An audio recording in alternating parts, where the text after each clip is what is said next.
चलो आज आप लोगों को मैं बताने जा रहा हूँ कि आप लोगों का जो पढ़ाई लिखाई हो रहा है तो उसकी तैयारी अच्छी तरीके से क्यों नहीं हो पाती है।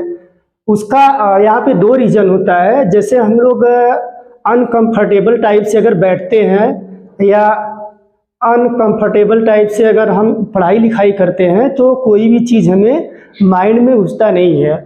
माइंड हम लोगों का कुछ ऐसा पोजीशन होता है जो अनकंफर्टेबल होता है, उसमें माइंड लॉक हो जाता है। हमारी जो एक ही पोस्चर में बैठने की आदत होती है काफ़ी लंबे समय तक, वहाँ भी हमारा पूरा बॉडी भी लॉक हो जाता है।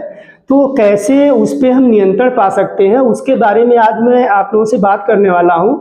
क्योंकि आप लोग यहाँ पे अब प्राइमरी से मिडिल में आ गए हैं और आप लोगों का जो सेंस ऑफ ह्यूमर है वो काफ़ी आगे जा रहा है। तो यहाँ पे अपने माइंड पे कैसे काम करना है उसके बारे में मैं आप लोगों से यहाँ पे कुछ मिनट बात करना चाहूँगा। तो जैसे ही आप पढ़ाई अपनी स्टार्ट करते हैं, घर पे मेज कुर्सी लगा के काफ़ी खोलने की कोशिश करते हैं तो आपका माइंड लॉक होने लगता है। क्योंकि आपको पता नहीं होता है कि कोई भी काम करने से पहले हमें करना क्या चाहिए। अभी हमें पढ़ाई लिखाई स्टार्ट करना है अगर घर पे, तो वहाँ पे क्या करना होगा हम लोगों को कि खाना हमें हर समय रात में हल्का लेना है और वो भी ज़्यादा से ज़्यादा लिक्विड लेना है। दूसरे पढ़ाई लिखाई कोई भी हो उससे पहले आपको कम से कम आधा से 1 गिलास पानी पीना है। उसके बाद आपको कुछ एक्टिविटी करनी होती है, जैसे कि आप यहाँ पे डांस आपको आता है, कोई गाना आता है, कोई पोएम आता है, तो उसको आप 2 से 5 मिनट तक कर सकते हैं। करने के बाद आपको क्या करना है कि जो स्कूल में आप लोगों को बताया जाता है जैसे योगा के बारे में, पीटी के बारे में, वो सारी चीज़ें आपको कम से कम 2 से 3 मिनट करनी है। अगर नहीं कुछ आता है तो आप अपने माइंड को अगर यहाँ पे खोलना चाहते हैं तो यहाँ पे आप अपने आँख को बंद कर सकते हैं और आपने दिन में क्या अच्छी चीज़ें सीखी और क्या अच्छी चीज़ें आप यहाँ पे सीख पाए हैं उसको यहाँ पे आप देख सकते हैं और माइंड में उसको ला सकते हैं। और लाते हुए आप यहाँ पे देखेंगे कि आपके चेहरे पे जो स्माइल आती है, जो खुशी आती है, उससे आपका माइंड काफ़ी हद तक खुल जाता है। दूसरे जो भी एक्टिविटी आपको क्लास में बताई जाती है उसको हमेशा पॉइंट टू पॉइंट नोट करना चाहिए। अभी नोट करने के बाद उसको आपको रिपीट करना है, तो रिपीट करने से पहले ही आपको वहाँ पे घर पे पहले आप एकदम रिफ्रेश हो जाएंगे। कभी भी नींद लगे तो आप तुरंत 1 गिलास पानी पीजिए और हर 30 मिनट के बाद आप अपने चेयर से उठ के 10 से 20 कदम टहल के फिर आप बैठ सकते हैं। इससे आपका माइंड लॉक नहीं होगा। और कुछ बच्चे ऐसे भी होते हैं कि 1-1, 2-2 घंटे लगातार पढ़ाई करते हैं, 3 घंटे पढ़ाई करते हैं और सुबह पता चलता है कि जो हमने पढ़ा था वो पता नहीं चला कि क्या याद हुआ क्या याद नहीं हुआ। क्लास में जाते ही फिर वो वहाँ पे कंफ्यूज हो जाते हैं। तो इस तरह का अगर कंफ्यूजन नहीं करना है तो आपको हर 30-30 मिनट पे अपना एंगल चेंज करना होगा। जो बैठने का तरीका है वो आपका अच्छा होना चाहिए और जो बात करने का लहजा होता है वो सही होना चाहिए। आपका यहाँ पे जो बुक के साथ आई कांटेक्ट होना चाहिए वो सही होना चाहिए। पता चला कि आपके बगल में नॉइज आ रहा है और आप वहाँ पे पढ़ाई कर रहे हैं, पढ़ाई करते करते करते करते एक समय ऐसा भी आएगा कि आप 4 से 5 घंटे भी पढ़ाई कर लेते हैं तो आपका माइंड जो है पूरी तरह से कंसिस्टेंस हो के फोकस नहीं हो पाता है। और आपका माइंड जिस चीज़ पे फोकस नहीं होगा तो आप अच्छी तरीके से उसको सीख नहीं पाएंगे। तो कोई भी चीज़ हमें अगर सीखनी है तो पहले हमें वहाँ पे फोकस करना होगा, माइंड को एकदम कंसिस्ट करना होगा। और माइंड को कंसिस्ट करने का सबसे अच्छा तरीका है कि आपका जो भी यहाँ पे पसंदीदा हॉबी है उसको आप 2 से 5 मिनट तक कीजिए। चाहे वो आपका डांस हो, सिंगिंग हो या फिर कोई पोएम हो, उसको आप यहाँ पे रिपीट कर सकते हैं। दूसरे यहाँ पे आप पढ़ाई लिखाई का वो एरिया चुनिए जहाँ पे कि कोई नॉइज ना हो, घर के सदस्य कम से कम 2 घंटे आपके अगल बगल ना आने पाए और कोई भी आपको डिस्टर्ब न करने पाए। क्योंकि अभी कोई भी हम काम करना शुरू करते हैं, पढ़ाई लिखाई शुरू करते हैं, अभी 10 मिनट हमने पढ़ा और कोई आके डिस्टर्ब कर दिया, हाय हेलो कर दिया, फोन आ गया, तो उससे हमारा माइंड क्या होता है, भ्रमित हो जाता है। वहाँ से हमारा फोकस हट जाता है, फोकस दूसरी जगह चला जाता है। इसी वजह से हम लोग क्या करते हैं कि कंफ्यूज हो जाते हैं। तो ये कन्फ्यूजन के बहुत सारे रीजन हैं। अभी मोबाइल का इतना ज़्यादा फैशन आ गया है, व्हाट्सएप, यूट्यूब, इतने ग्रुप हो गए हैं कि लोग मोबाइल अपने सिर पे रख के सोना शुरू कर देते हैं या बगल में रख के पढ़ाई लिखाई शुरू कर देते हैं। तो उसकी वजह से अभी एक मैसेज भी अगर आता है तो हमारा माइंड तुरंत उस मैसेज पे चला जाता है, चाहे कितना ही इंपॉर्टेंट हमारी पढ़ाई लिखाई या काम क्यों न हो, लेकिन तुरंत माइंड वहाँ मैसेज पे चला जाता है। या व्हाट्सएप पे कोई अगर आता है मैसेज तो वहाँ पे भी जैसे ही मोबाइल ट्रिंग करता है तुरंत हमारा माइंड वहाँ पे चला जाता है मोबाइल पे। तो हमारा जो फोकस होता है वो बिगड़ जाता है, माइंड सेट बिगड़ जाता है, और बिगड़ने की वजह से आपका कम से कम 5 से 7 मिनट बेकार चला जाएगा।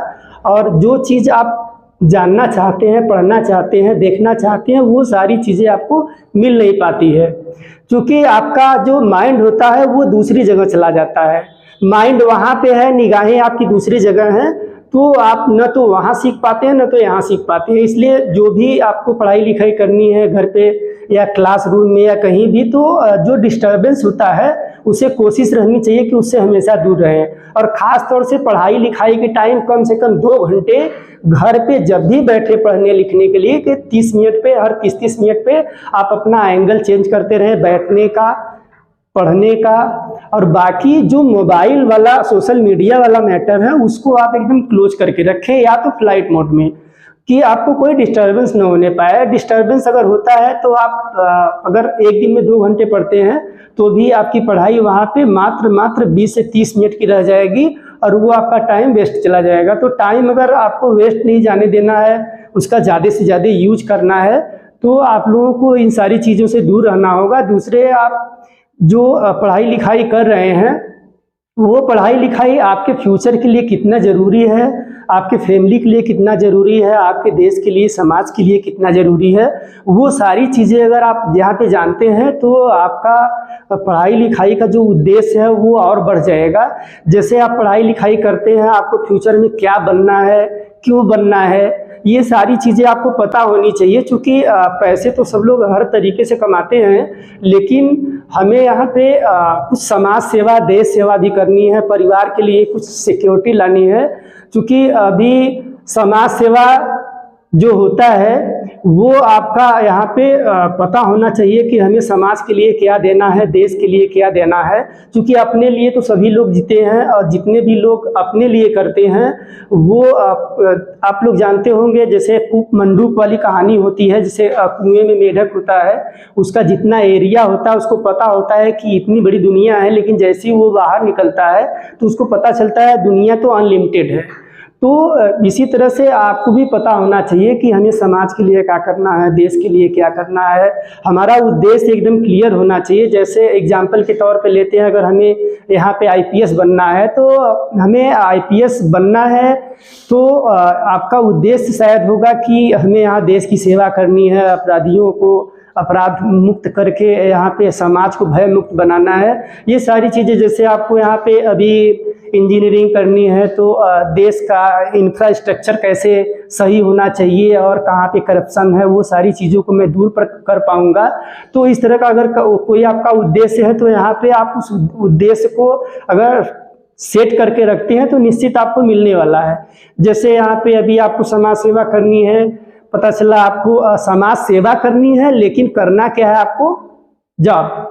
अब जॉब करके कोई भी समाज सेवा अगर करना चाहेंगे तो आप खुल के नहीं कर पाएंगे। अभी आपको समाज सेवा करना है तो वहाँ आपको अपने माइंड में एक चीज़ लेके आना होगा कि हमें सेल्फ डिपेंड होना होगा। सेल्फ डिपेंड होके ही आप देश की सेवा, समाज की सेवा कर सकते हैं। और दूसरे, हमें कभी भी किसी भी रिलेशनशिप में फंसना नहीं चाहिए। कोई भी ऐसा हमें काम नहीं करना चाहिए जिसकी वजह से हमारा जो दायरा है वो सीमित हो जाए। हमें अनलिमिटेड दायरे में रहना है, ज़्यादा से ज़्यादा लोगों तक पहुंच बनानी है, ज़्यादा से ज़्यादा लोगों से बात करना है, ज़्यादा से ज़्यादा लोगों के कल्चर को देखना है, उनके सेंस ऑफ ह्यूमर से मिलना है। क्योंकि जितने ज़्यादा लोग से हम मिलेंगे उतना हमारा माइंड खुलेगा।